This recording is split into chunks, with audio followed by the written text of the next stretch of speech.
part 4 of how I got scammed by my Nigerian husband. So, I just want to also tell y'all that I do have a book that is coming out in reference to this crazy 5.5, almost 6 year ordeal with my soon-to-be ex-husband. And as soon as I have decided on the title, I'm still going back and forth. I don't want it to be, how I got scammed by Nigerian husband. I don't know. I'll think of a title. Once I'm sure about the title, I'm in the middle of doing my final edits. And so, because now I know how the book ends, I'm at the end. But I definitely wanted to tell this story to not so much because there's women that I know, because when you start marrying African men and you get into a relationship with African men, you start reaching out to people. And you reach out to people, you go to these Facebook groups with the wives and all of that stuff. And so you talk to women and you try to have transparent conversations with them. But a lot of times they don't tell the truth about what's really going on. And I'm guilty of that too. I didn't tell the truth about a lot of things that happened in an effort to, number one, not feel stupid, because I'm like, some of these things I'm not going to accept from some local guy. Why am I accepting it from this foreign guy? These aren't things that I'm okay with accepting, but I'm making allowances for certain things just because of the fact that at this point, I'm so emotionally invested in it. So I'm not even going to say that this is a part of the story. Well, maybe I'm only 2 minutes in. I can probably throw some of the story in there. So we're going to pick up on part 4. So part 4, we fly back to Lagos. I'm leaving the next day to go back home to America. Already, I'm feeling a way. I'm feeling a way about the finance, the money aspect of it all.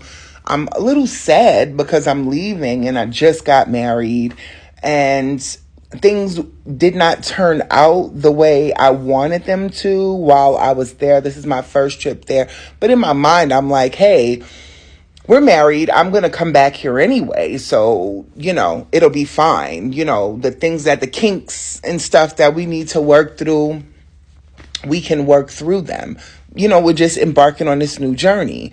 And the reality is, we talked on the phone for a year and then I go over there and we immediately get married. I don't think that was the smartest thing in the world to do.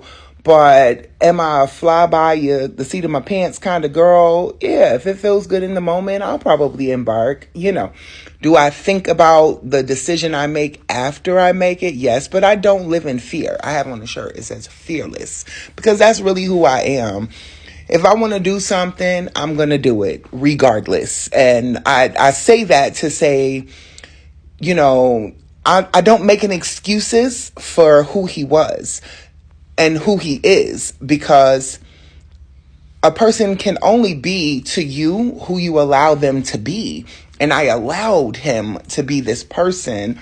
I essentially let him know that I would accept crumbs from him as an effort, specifically because I just wanted to tiptoe and I didn't want to hurt his feelings. I didn't want him to make him feel less than.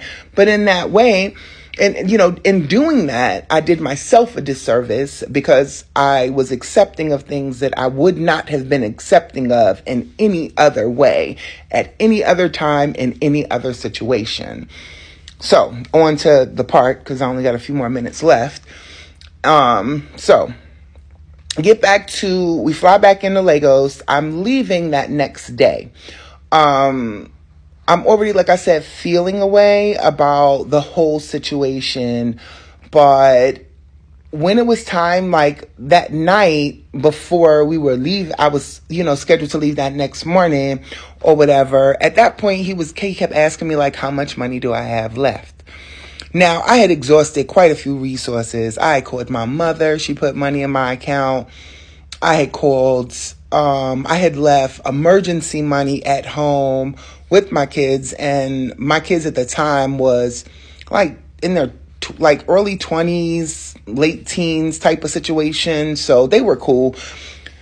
they had to go to the bank and do a deposit for me on my card. And then there was issues with my card. Like every time I tried to use my card there, my bank would lock the card for fraud, so I was having to call the bank and do all of this other stuff. But in my mind, I'm like, I'm preparing myself for the next trip. But he kept asking me how much money I had left.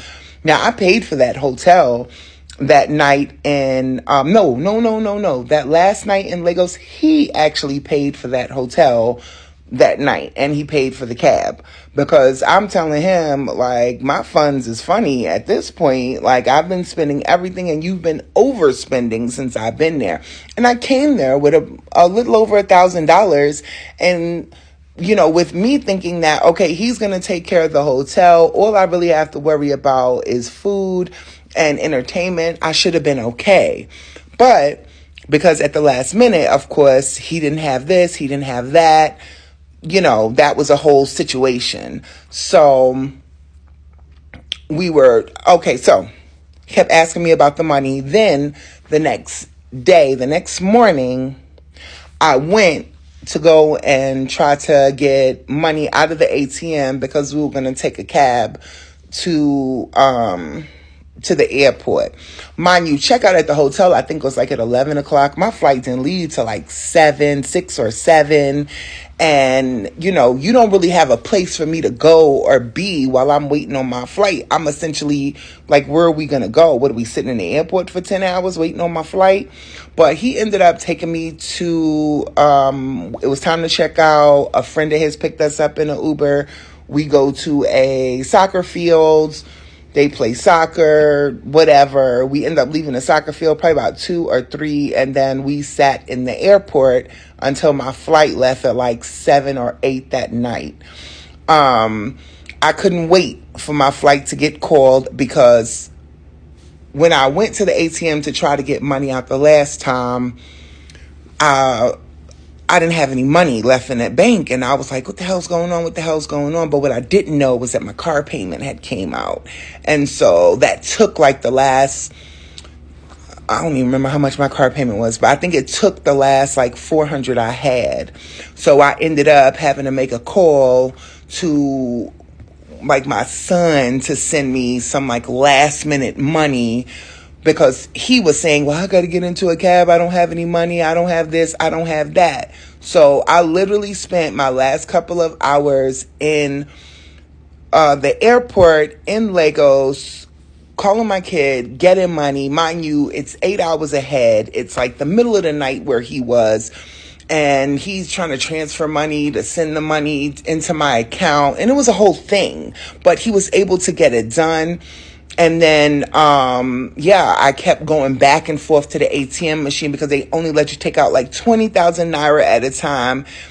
And he's like, okay, come on, let's try the ATM machine again. And again, I'm just like, I'm so overwhelmed at this point. I don't even know what to do, but I'm just like, screw it. I'll do it. I'll try. Finally, praise God, they call my flight. It's still 2 hours. And they're saying, oh, flight so. Oh, I gotta go. I was trying to get the hell up out of there because I didn't have anything else to give him, and I'm just ready to go. So I leave. So we'll pick it up, part 5, what happens when I got back to the U.S.